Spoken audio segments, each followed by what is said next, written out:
Halo Malaysia, selamat pagi, salam sejahtera Malaysia. Malaysia kita punya, cintai Malaysiaku, kita jaga kita. Sebelum kita mulakan berita hangat pada hari ini, untuk anda yang baru pertama kali, silalah untuk sudi tekan butang subscribe, like dan share.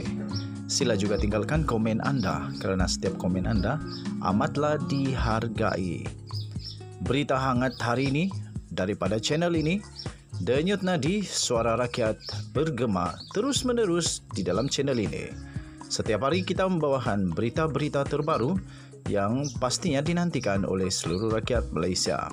Kita akan mulakan berita kita. 1, 2, 3. Berita mula sekarang. Salam sejahtera Malaysia. Berita terkini yang telah disahkan bharian.com.my diterbitkan di situ bertarikh 16 Oktober 2022. Berita bertajuk Pembantu Menteri Sabah sah keluar daripada Bersatu. Berita penuh. Kota Kinabalu, seorang pembantu menteri Kerajaan Gabungan Rakyat Sabah GRS yang mewakili Bersatu disahkan keluar parti hari ini. Tindakan Ahli Dewan Undangan Negeri Adun Bandau, iaitu Datuk Wetrom Bahada, itu disahkan oleh Timbalan Ketua Badan Pimpinan Bersatu Sabah, Datuk Masidi Manjun malam tadi. Masidi yang juga adalah Setiausaha Agung GRS menjawab ya melalui aplikasi WhatsApp ketika diminta untuk mengesahkan sama ada berita yang tular mengenai Wetrom keluar Bersatu semalam benar atau sebaliknya. Ia selepas Wetrom dilihat menghadiri program Parti Warisan bersama pemimpin dan penyokong parti pembangkang itu di Matunggung Kudat pagi semalam. Difahamkan Wetrom yang juga adalah pembantu menteri di Jabatan Ketua Menteri Sabah berbuat demikian kerana mahu bertanding di kerusi Parlimen Kota Marudu yang diperuntukkan kepada Parti Bersatu Sabah PBS. Wetrom yang memenangi kerusi Dewan Undangan Negeri Dun Bandau pada PRN 16 Sabah dikatakan mahu merebut kerusi Parlimen Kota Marudu selepas penyandang yang juga Presiden PBS Datuk Seri Maximus Ongkili berundur dan menyerahkan kerusi itu kepada Bersatu. Bagaimanapun difahamkan PBS kekal bertanding di kerusi berkenaan dan dijangka terus dipertahankan oleh Maximus yang juga Menteri di Jabatan Perdana Menteri untuk Hal Ehwal Sabah dan Sarawak. PBS turut menguasai dua kerusi DUN dalam parlimen berkenaan iaitu Matunggung dan Tandek, manakala satu oleh Bersatu iaitu kerusi DUN Bandau yang diwakili oleh Wetrom.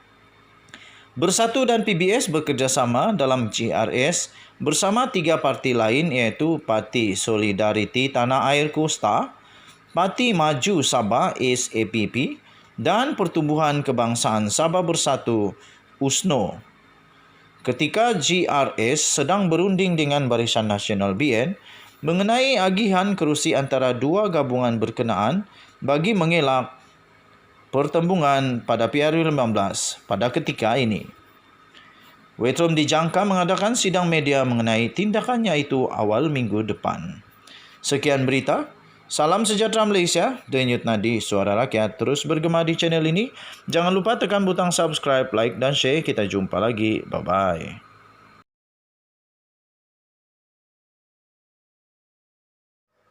Salam sejahtera Malaysia, selamat petang tuan-tuan dan puan-puan yang dihormati sekalian. Denyut nadi suara rakyat bergema di channel ini. Tuan-tuan dan puan-puan yang dihormati sekalian, sekarang ini yang menjadi paling hangat diperkatakan di media sosial adalah tentang huha-huha cakap-cakap di antara Presiden PAS, Tok Guru Hadi Awang. Saya boleh katakan beliau adalah tokoh agama Islam yang nombor 1 di Malaysia pada ketika ini, tuan-tuan dan puan-puan. Beliau adalah seorang tokoh agama Islam yang pastinya akan memberikan pendapat yang akan memberikan pengaruh besar kepada pengundi-pengundi Islam Melayu di Malaysia. Apa yang berlaku adalah kemarin Tok Guru Hadi Awang memberikan kenyataan yang memang panas. Dia memberikan penjelasan sebab kenapa dia tidak mahu, PAS tidak mahu bekerja sama dengan UMNO. Iaitu dia betul-betul menekankan, malah dia mengakui bahawa PAS tidak boleh bekerja sama dengan UMNO kerana di dalam UMNO masih keruh. Pemimpin-pemimpinnya tidak mau bertobat. Dan dia kata, pemimpin-pemimpin UMNO perasuah, terima rasuah. Ada pemimpin-pemimpin UMNO yang rakus kuasa. Ini pasti akan membuat banyak pengundi terkesan. Mana tidaknya? Siapa yang tidak akan terpengaruh dengan kata-kata ahli agama nombor 1 di Malaysia? Pada pendapat saya, tuan-tuan dan puan-puan, ini memang agak ditunggu oleh ramai musuh-musuh politik Zahid Hamidi, musuh-musuh politik UMNO. Kenyataan ini akan mengubah banyak perkara, terutama bagi mereka yang betul-betul percaya apa yang dinyatakan oleh Tok Guru Hadi Awang. Tetapi sangat sukar untuk tidak dapat percayai kerana beliau adalah seorang tokoh agama.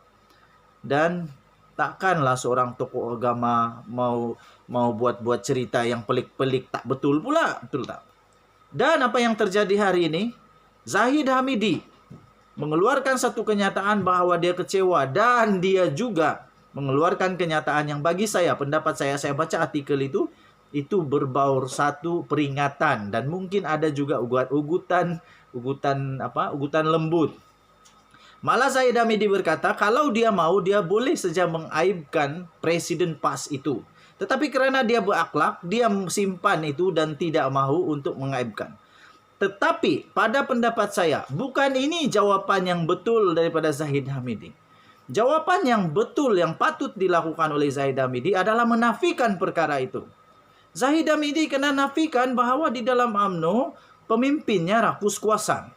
Zahid Hamidi kena nafikan bahawa di dalam UMNO pemimpinnya penerima rasuah. Zahid Hamidi kena nafikan kata-kata Tok Guru Hadi Awang bahawa pemimpin UMNO tidak bertaubat. Itu yang Zahid Hamidi perlu nafikan. Bukan dia perlu untuk lawan balik Tok Guru Hadi Awang dengan ugutan bahawa dia boleh juga mengaibkan. Tak ada kesudahan tak semua ini.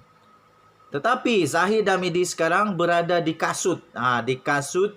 Di situasi yang amat berat. Dia perlu perjelaskan kepada 3 juta ahli UMNO. Pertama. Kedua, dia perlu perjelaskan kepada 30 juta rakyat Malaysia bahawa perkara yang disebut oleh Tok Guru Hadi Awang, ahli agama Islam dan juga penegak bangsa Melayu di Malaysia nombor 1. Dia perlu menafikan itu. Bukan dengan cara mengugut semula. Bukan untuk mengugut semula. Tapi dia perlu nafikan. Perkara yang memang tidak dijangka oleh seluruh Malaysia apabila Zahid Hamidi dalam ucapannya di dalam pertemuan yang besar di MIC itu direkam pula di video. Lepas itu menjadi tular seluruh Malaysia. Malah bukan Malaysia saja, seluruh dunia. Dan dia nafikan bahawa dia kata ucapannya itu dispin oleh musuh-musuh. Macam mana mau spin? Sudah jelas-jelas dia kata, kalau kita kalah, kita akan, begitulah, apalah. Dan dia sebut juga nama-nama. Beraninya dia sebut nama-nama tu. Maksudnya betullah bahawa nama-nama itu berisiko untuk dihadapkan di pendakwaan. Tidak akan didakwa di Malaysia ini. Malaysia kita ada undang-undang perlembagaan, kita ada kedaulatan undang-undang yang betul. Tak akan dihadapkan ke mahkamah kalau tiada apa-apa masalah. Malaysia bukan negara hutan, bukan. Kita bukan haiwan, kita bertamadun. Orang hanya bawa perkara yang perlu di mahkamah. Tak akan ada manusia di dunia ini, terutama di Malaysia secara spesifik, Tak akan ada orang di Malaysia ini dengan sembarangan, tak ada apa-apa hal bawa orang pergi mahkamah, dakwa di mahkamah. Kecuali ada angin bertiup, sehingga pokok bergoyang. Istri saya kata, tak akan pokok bergoyang kalau tak ada angin. Zahid Hamidi kenapa takut? Kalau PRU, kalau tiada kesalahan. Kecuali memang ada kesalahan yang boleh didakwa. Jadi tuan-tuan dan puan-puan yang dihormati sekalian, saya terus terang, kedua-dua parti UMNO dan parti PAS, saya tidak undi. Kenapa? Kenapa? Sebab belum tahu lagi ada bertanding atau tidak di tempat saya. Kalau ada, terpulang kepada saya lah, mau undi siapa? PAS kah? UMNO kah? Atau apa-apa. Tetapi yang pasti tuan-tuan dan puan, tidak dapat dinafikan sama sekali bahawa kenyataan daripada Tok Guru Hadi Awang ini akan mempengaruhi undi Melayu Muslim, Melayu Islam di Malaysia. Ini betul-betul panas. Jadi Zahid Hamidi kena nafikan perkara itu. Jangan ugut balik, nafikan. Nafikan bahawa di dalam UMNO tidak ada itu. Tapi macam mana mau nafi? Benda tu memang sudah ada, cuma seorang sudah masuk penjara lah. Banduan Najib Razak sudah dipenjara 12 tahun, 210 juta. Paling best lagi bonus, buy one free one.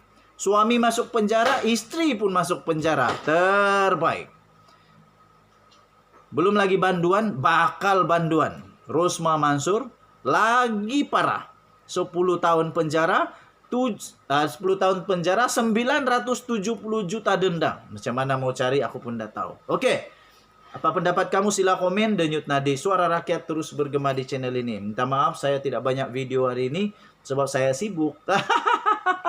Kita jumpa lagi. Kita, jaga keluarga, cintai keluarga, jaga anak-anak, jaga istri dengan baik. Kita jumpa lagi pada berita akan datang. Bye-bye.